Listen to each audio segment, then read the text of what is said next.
All right. What's everybody? How we doing this evening? Welcome to the Big Boot Sports Podcast. I'm your host, Lando the Sports Mando. Really happy for everybody tuning in this evening.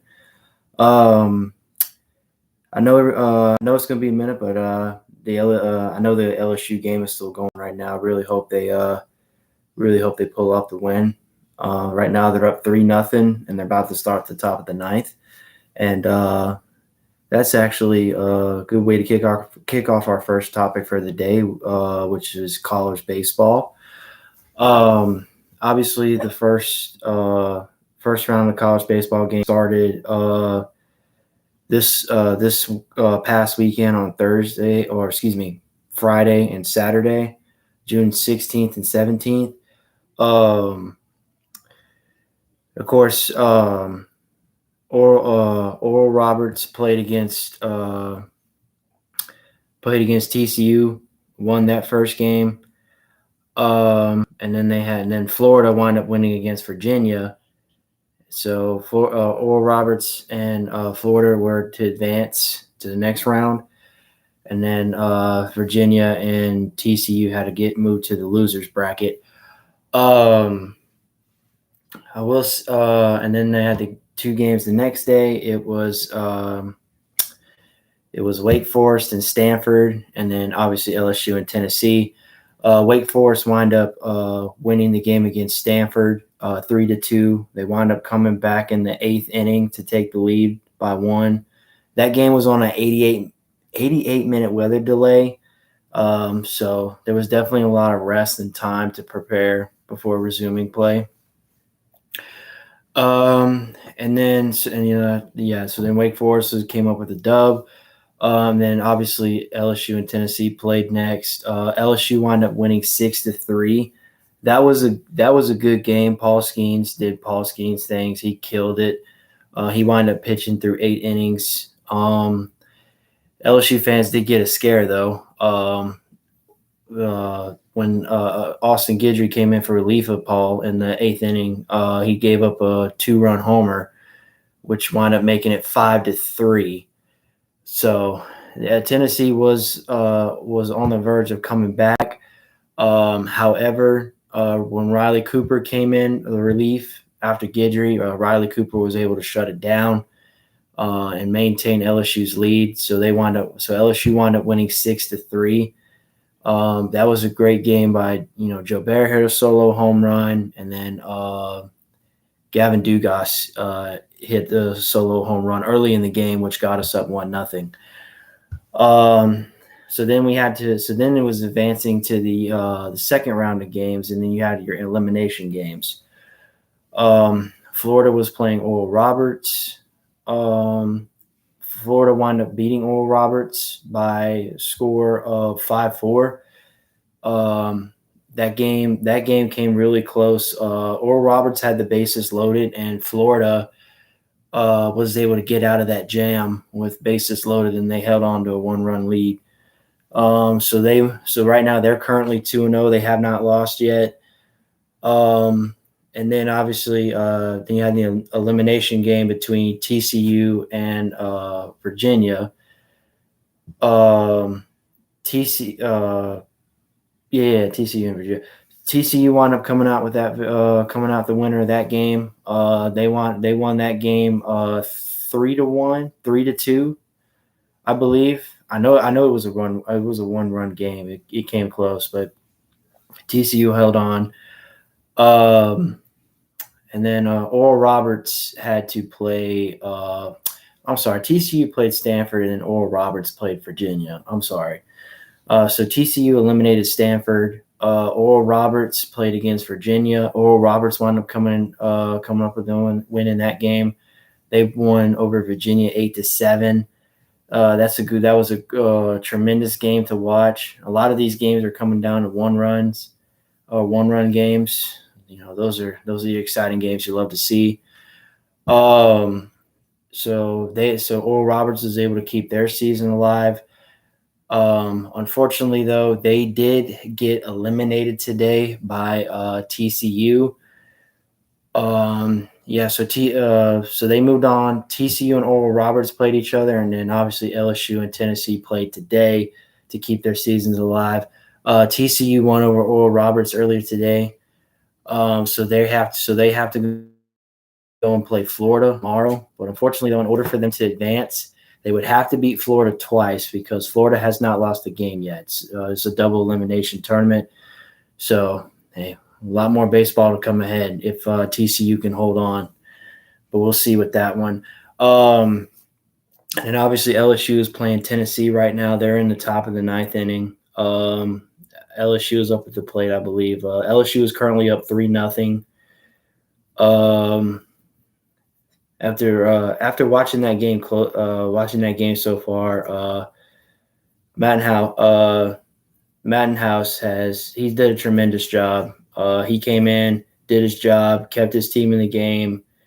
Obviously, some the LSU bats are stalling a little bit at the moment. Their offense hasn't been as dynamic as it was against that first game against Tennessee, but I'm hoping they can get it together. If they win tonight, and obviously they got to play Wake Forest tomorrow.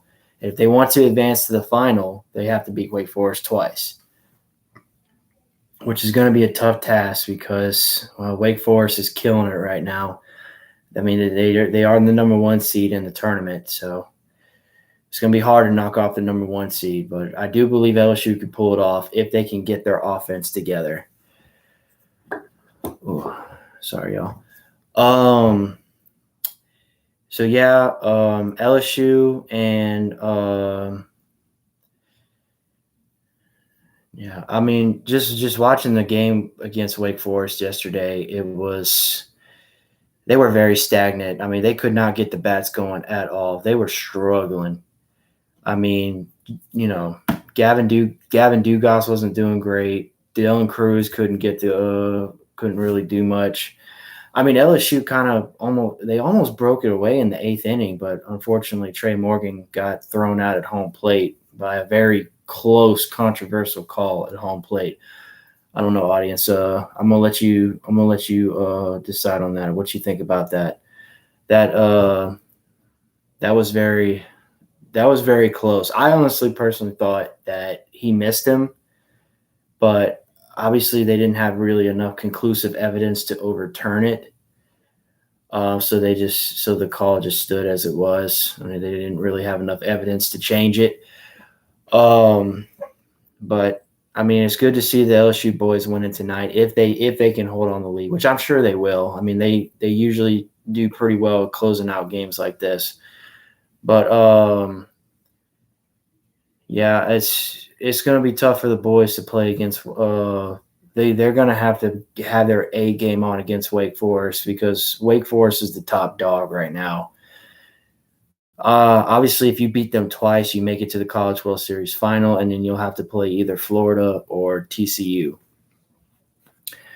I really hope it's Florida so we can have a rematch of the College World Series back in 2017 where LSU and Florida met.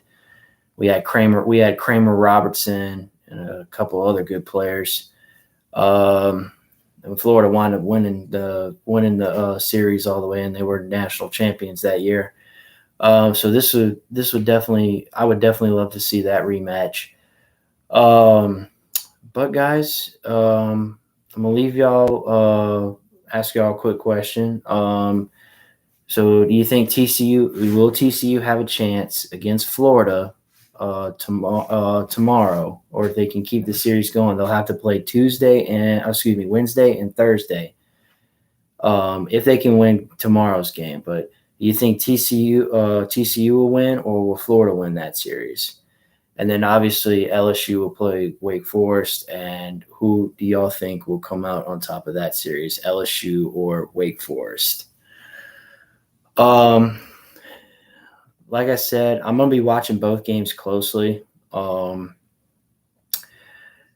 Like I said, I hope Florida can advance because I really want LSU to play Florida, and plus, I want to pull for an SEC team. I really, yeah, it's just gonna be tough. tough for TCU and LSU to just have a chance against two powerhouse teams. I mean TCU can play ball. I mean they've come back in late in games, pulling off miracle after miracle to keep their season alive. And right now LSU is kind of doing the same thing. They just need to get the pitching right. I really hope Paul Skeens can pitch tomorrow. Because if he can pitch game 1 against Wake Forest, then we have a strong shot at winning that game. But the question will be if we can win the second game. When you have to figure out who to pitch, like either Ty or the other guy, but Ty or Mattenhausen. But I think they should be able to hold their own. Yeah, man, it's been a really interesting College World Series. It's been entertaining all the way around. We have close game after close game. I mean, there really hasn't been a game where one team just really dominated the other. It just honestly, the winners just came down to smart baseball. Who made the first mistake, who goofed, and then obviously the other team took advantage of those mistakes. But yeah, I'm really excited who will make it to the College World Series final. I mean, I like I said, I hope it'll be LSU versus Florida. That's what I'm hoping for. But make sure you leave a comment down below and say give me your thoughts on who you think will make it into the college or who we will see in the College World Series final. But after that, next topic we're going to get into, y'all. Going to get into some basketball. Not too much. First thing I want to say is the cover athlete just got announced for NBA 2K24, and it was Ja Morant, who is, like we said before, he's a point guard for the Memphis Grizzlies, had some on the field troubles, and right now he's been suspended for about 30 games of the regular season. So he will miss some time, and then crazy enough, TK decided to name him the cover athlete for the next basketball video game. And I tell you what, as soon as that announcement was made, the amount of videos that just came pouring in of making fun of Ja Morant or just putting him on blast. I mean, I can't say I don't feel sorry for Ja because he did this to himself, So he really shouldn't be getting mad at people, for making fun of him or for posting videos like that. I mean, I've only seen one video. I know there's probably a lot of videos out there, and I know people have left some nasty comments. The only video I saw is this one dude posted a video of, and the caption was how the opening sequence of the game will be when you load in, and it was a dude. He had like a fake toy gun. He cocked it, and he was just like bouncing it up and down like this, and he's like, yeah. And it was just like, oh boy, here we go. Probably gonna see a lot of this. But I mean, man, like I said, Ja can't really get mad at people for doing that. I mean, hopefully, like we said before, hopefully when he comes back from his suspension, he'll be a completely different person. He'll be able to go out there and help his team make it to the postseason, and hopefully sometime down the line win an NBA championship. But I'm wishing all the best for him. But like I said, good luck to you. I mean, good luck to you on this journey, bro. I really hope you can find some healing, and people who are closest to you can bring a lot of love and a lot of light your way. So moving on from that, obviously there was a trade that happened between the Phoenix Suns and the Washington Wizards. Bradley Beal from the Wizards was traded to the Phoenix Suns, and the Wizards received Chris Paul, the Suns' point guard. He's a really good point guard. I mean, Chris Paul's been in the league for a very long time. He's 38 years old. He can still ball. Even he's a little injury prone, but he, like I said, he can definitely help a team, help an organization. Oh, excuse me, I'm sorry. But honestly, and the Wizards also got a couple draft picks, and they also got a couple future draft picks or supplemental draft picks, depending on how the Phoenix Suns will do in the next season, and then the picks will be determined how well their performance will be. So it could be early future round picks, or it could be late future round picks. And they did and honestly, just looking at top journalists or that work with ESPN or any sports analysts, a lot of them graded they gave the Phoenix Suns a D for the trade for receiving Bradley Beal, and then they gave a B- for the Washington Wizards, saying that the Washington Wizards got the better end of the trade. Which, I mean, I could see that. I mean, they got Chris Paul, and then they got some future future draft picks to help build their organization. So I can definitely see where they say the Washington Wizards benefited from that trade. However, Bradley Beal to me is a bona fide superstar. Excuse me. And I say that because I've watched many of Bradley Beal's games, and he can pop off. I mean, he can definitely get you buckets. He's a great 3-point shooter. He can shoot from mid range. He's a great passer too. He knows how to get his teammates open. He knows how to move the ball around. He doesn't take a lot of risque shots. I mean, but if he knows if it's there, he will take it. He's a very confident shooter. And he's one of those players that's very good at the catch and shoot. I have seen that a lot. He's one of those players that's really good at that. But the only problem is that the Phoenix Suns, their cap space is going to hurt a lot. Because, I mean, they already have Devin Booker, they already have Kevin Durant, and now they added another superstar in Bradley Beal. So that's a lot of money you got to be paying that many superstar players. I don't think the Suns will keep DeAndre Ayton, though. I think they're going to move on from him just because he's not a good defender. He's not really good at, boxing up or, stopping, that really elite superstar players like he was supposed to. I mean, that's one of the reasons why the Phoenix Suns drafted him, because they needed a center that can not only score, but can go down there, play defense, and, lock up the superstar players when they need to. Unfortunately, though, I mean, yeah, DeAndre Ayton, he is a good scorer. He can get you buckets. But unfortunately, he just can't box out. But we saw that series, watching the series against the Milwaukee Bucks in 2021. DeAndre Ayton was just getting bullied by Giannis Antetokounmpo the whole series. Like, DeAndre Ayton had no chance.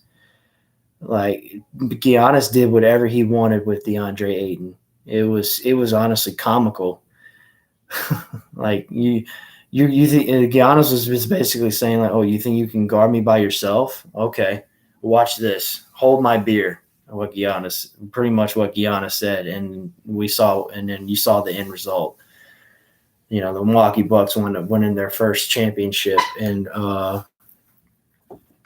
not their first championship. This is their championship in a very long time. I think prior to that 2021 championship run, they haven't won one in it was like 50 years or something like that. It was a long drought. Yeah. So Phoenix wasn't. Yeah. So I don't see the Phoenix Suns keeping DeAndre Ayton. They're probably going to either trade him or shop him. Oh, okay. I'm sorry, y'all. Give me 1 second. I thought I had it pumped up, bro.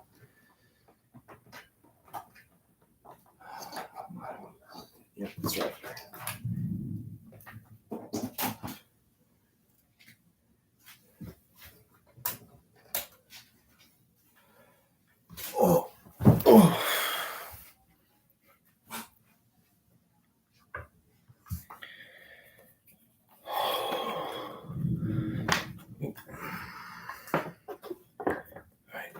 here.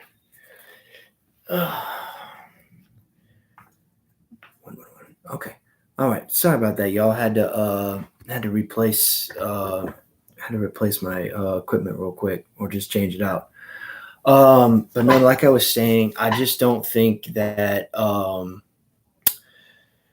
like the Suns are probably going to want to either shop DeAndre Ayton, or they're probably going to. They're not going to release him because, they want to get some kind of value out of him. And I definitely think you can get some good value out of him. They're going to want to look for at least a good top tier center. I mean, some centers I have in mind that they could try to get for DeAndre Ayton. I mean, you could try to get Al Horford from the Celtics. I mean, Al Horford is a very smart player. He's been in the league for a long time. He's a veteran player. I mean, he is kind of getting up there in age, but he can definitely bring you that veteran leadership, and he is a good defender. He can definitely lock up. He can definitely lock up in clutch situations. I know it didn't seem like he did in against the Heat, but I have seen him where he's come up clutch for the Celtics.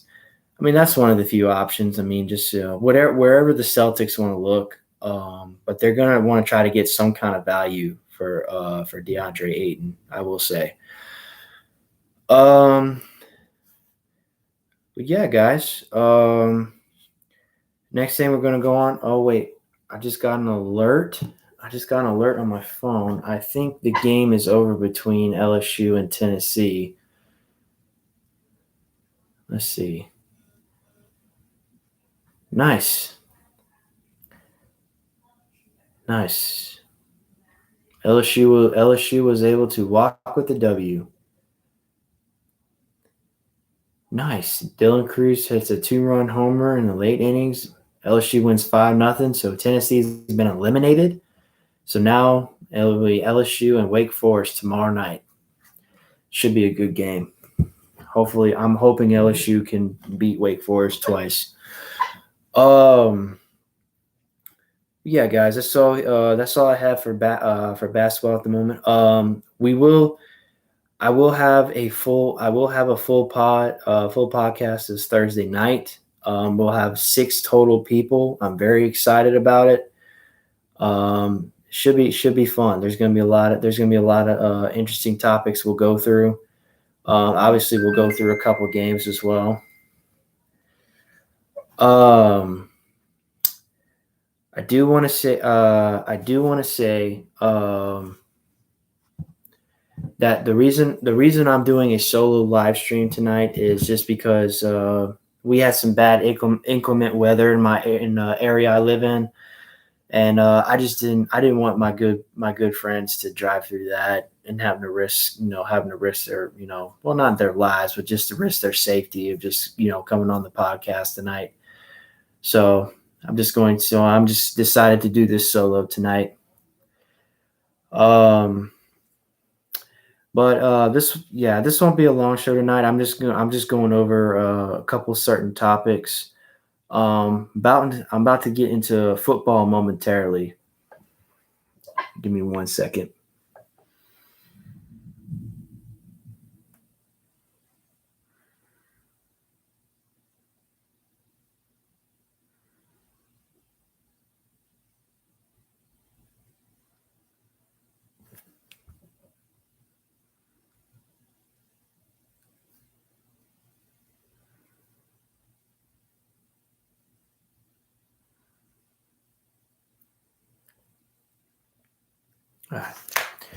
Sorry about that, y'all.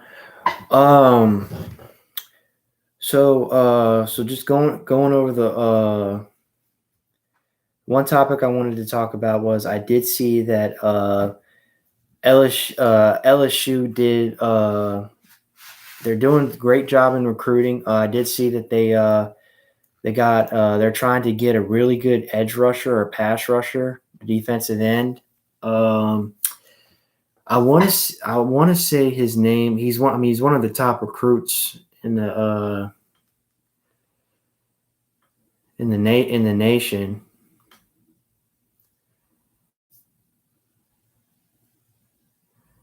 Oh, so sorry. Hold on. I seen his name. I think it was like Billy something.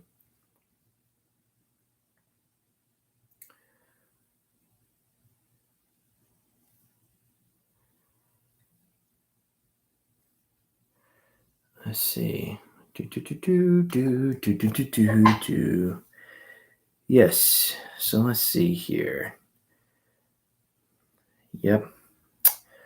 Um.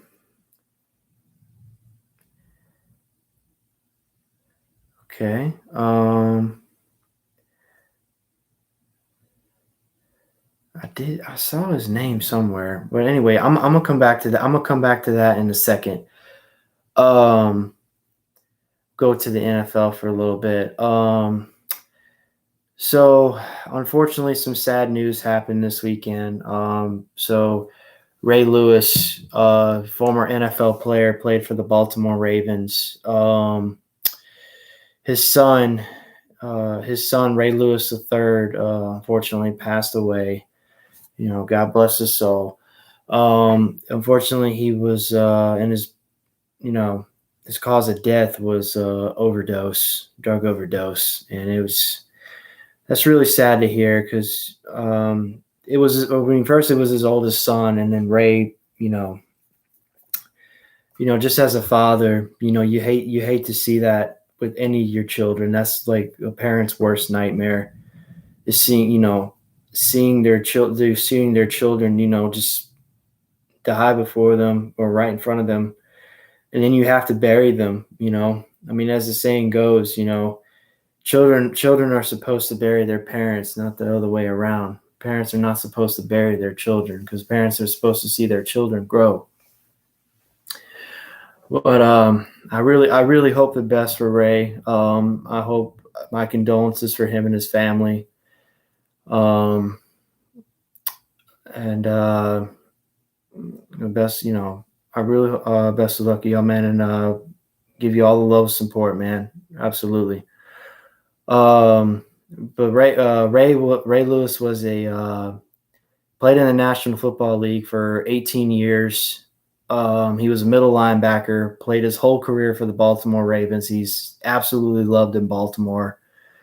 Shout out to the Baltimore native. If any Baltimore natives are in here tonight, appreciate it.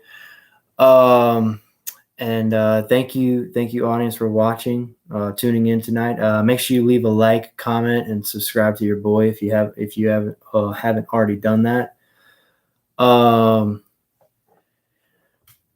Yeah, I mean, when I first saw that, I really felt for him.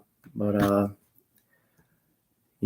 like I said, Godspeed, my friend. I really hope you and your family can recover and just continue to live on, be a beacon of hope. Next, and this next topic. Shout out to my boy Brooks. For the New England Patriots. One of their cornerbacks or defensive backs, Jack Jones. He was recently charged at the airport for trying to bring armed weapons onto a flight. He was arrested at the airport. They looked through his luggage, and apparently they found a couple firearms. And of course, you're not allowed to bring any kind of firearm unless if you work with the Secret Service, or if it's required in your job description and the airline knows about it way in advance. But he was caught with weapons in his bag. And today he just came out and pleaded not guilty to charges. So we'll see how that goes.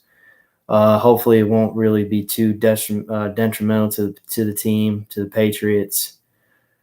But I don't think it will be. I mean, Jack Jones is kind of like one of their low end defensive backs. So I think it'll be fine. But another note, DeAndre Hopkins visited with the New England Patriots. I think it was yesterday. He was either yesterday or today. He visited with the Patriots, and if the Patriots are able to land DeAndre Hopkins, that would be really helpful for their offense because Mac Jones struggled last year. He didn't really have a good offense. He didn't really have a bona fide offensive coordinator. Bill Belichick didn't want to hire anybody for some reason. I don't know why. But they do have Bill O'Brien back at the offensive helm. He'll be calling the plays this year for the Patriots. So I think Mac Jones will be able to get back on track. But like I said, if they get a wide receiver like DeAndre Hopkins, that'll definitely help progress their offense because Patriots got a lot of tough competition to deal with in the AFC East. Obviously, they got the Buffalo Bills, New York Jets, who got Aaron Rodgers now, and then you have the Miami Dolphins, who are on the rise. Speaking of the Miami Dolphins, apparently Tyreek Hill was arrested for getting into some kind of – he's under investigation for an alleged altercation, which I think happened today. It was in Miami. It was at a beach marina. Ooh. So obviously at a nightclub, and apparently he got into a little argument with one of the employees, and he kind of slapped him or backhanded him on the back of the head.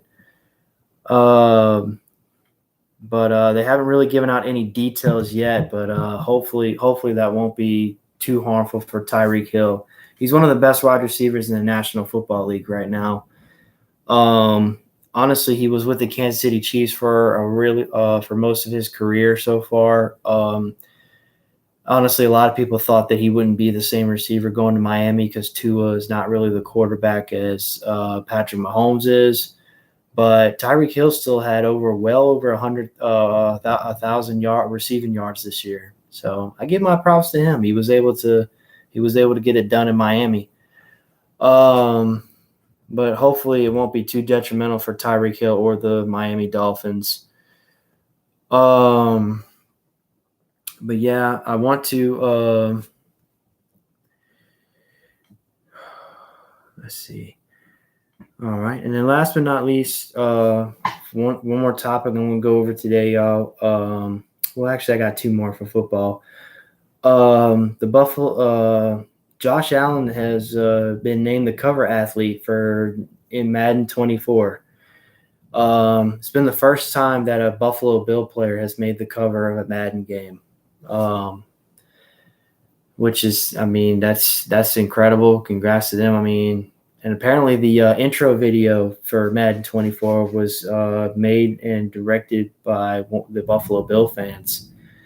I only saw part of it because, I know I will say I'm a Madden player. I'm a good Madden player, but unfortunately, I've kind of lost my love for the game. It's just kind of been the same game every single year, so I'm not really buying anymore as of this point.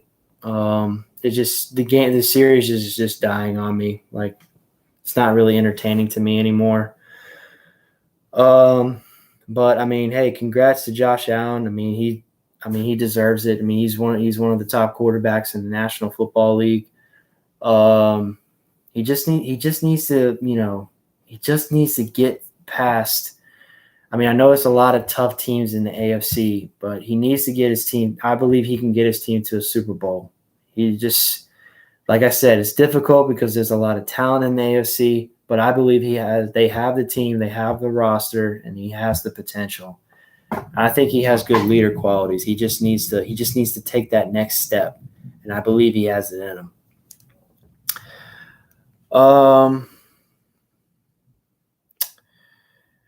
Gotcha, y'all. So the last thing I'm gonna go over with yes, and I forgot to mention about basketball. The NBA draft will be this Thursday, June 22nd. It will be held in Phoenix, Arizona, where the San Antonio Spurs will have the number 1 overall pick. And they are projected to get center Victor Wembanyama. Sorry if I can't say his name right. He's a really, really top prospect from France. I think he's going to kill it in the league. We'll talk a little bit more about that on Thursday, though. Let me see here. But going back to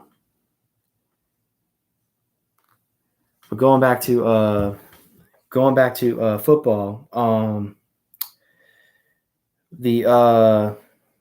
LSU, like I said, LSU's doing a really good job in recruiting as they always do. I mean, it's rarely that they miss.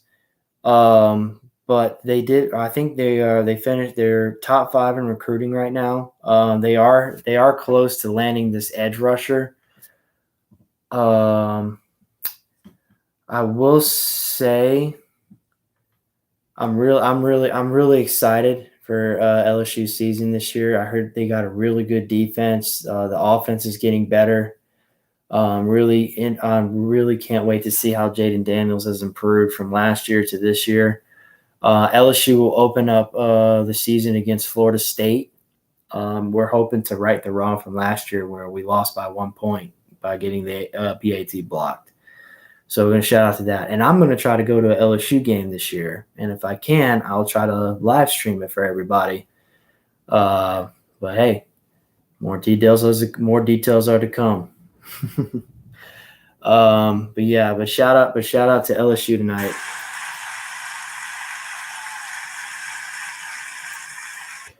They got the dub tonight. And then obviously, the New Orleans Saints, they started their training camp, OTAs. Every player for the Saints was accounted for. Nobody missed training camp. Nobody missed OTAs. Everybody was there and accounted for, which is what you love to see. Derek Carr is shining really well in training camp. Michael Thomas is out there. He's killing it. I'm really hoping to see him on the field for all 16 games this year, or 17 games, excuse me. It's an 18-week season now. But yeah, it's just, yeah. I think personally, I think the Saints can at least win 11 games. They do have the potential. And like I said before, the only team I worry about in their division is the Carolina Panthers because they are young. They're a young, star-studded team. They got a lot of young talent. I really hope Bryce Young will be the starter this year because I really want to see him progress. I really want to see him flow. Yeah, but the New Orleans Saints will open up against the Tennessee Titans at home in the Caesars Superdome. Which should be a good matchup because, obviously the Titans got Derrick Henry, who's one of the best running backs in the league. Big man. He's like 6'2", of just pure muscle. He's a mammoth of a man. Yeah, I'm really excited for the football season this year. We'll talk a little bit more about about football on Thursday.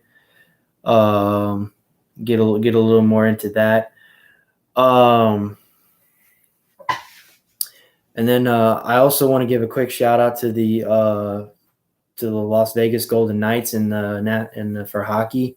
They won the Stanley Cup this year. Congratulations to them. And then let's see. We're gonna go let's see, one more here. So sorry, y'all. Let me come right here real quick. Oh, no. Just kidding. Yeah. But that's pretty much it. We'll say oh, yeah. And want to give a quick say to people want to start the NFL fantasy.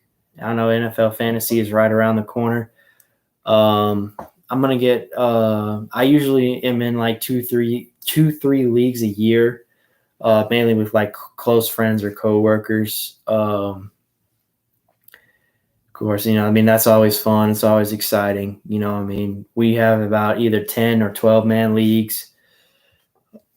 I haven't been doing too well in the last 2 years, if I'm going to be honest with y'all, ladies and gentlemen. It's been rough. I haven't been last, but I have been down like almost last, like either second to last or third to last.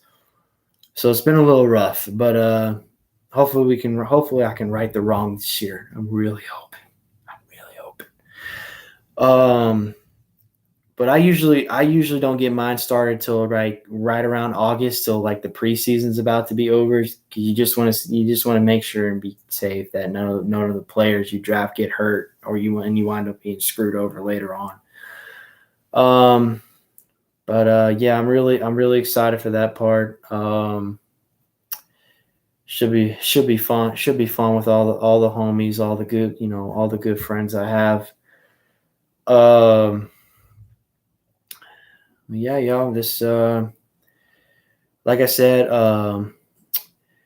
it's all the topics I'm going to go over today. Didn't really want to get much into it. Like I said, thank y'all so much for tuning in tonight. I know tonight's show was short. And thank you for watching the replay. Thank you all so much for all the views, for all the shows I've done so far. Really means a lot. It's only going to get better from here. I hope everybody can tune in this Thursday on June 22nd, where we will get a lot more into, the NBA draft. Got College World Series baseball. We'll dive more into the football aspect.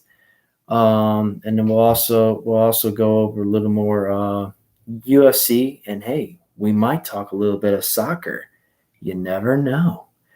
But yeah, I'm really excited for Thursday night, y'all. I really hope y'all can tune in. But like I said, y'all, leave a like, a comment down below.